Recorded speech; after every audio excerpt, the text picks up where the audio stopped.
Okay, one more time before I put this drive shaft back in. This is the field service manual. Notice the front, notice the rear.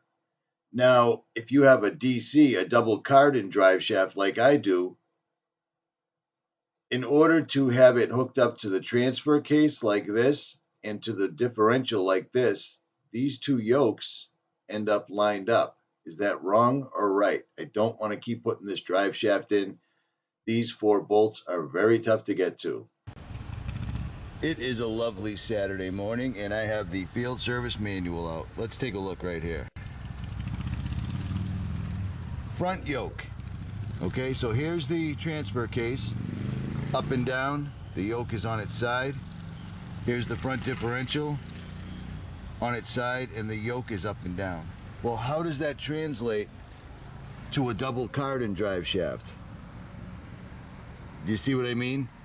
If I put this sideways and this sideways, I end up having this one up and down and this one on its side.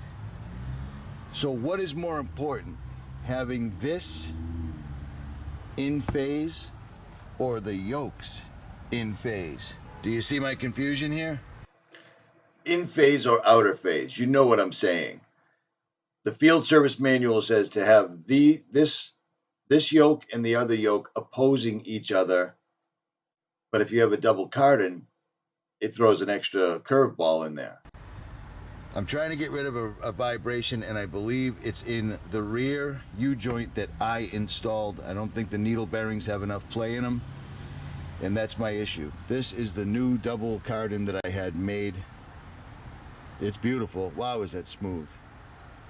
The Slee custom drive shaft I had, the H-block had a huge crack on the inside, so fortunately I started monkeying around with it, and that's where I'm at right now. So what's more important, where these sit or where these sit? Because according to the FSM, these should be diametrically opposed. But if I do that, it puts both of these in phase. So these will both be pointing in the same direction, if that makes any sense.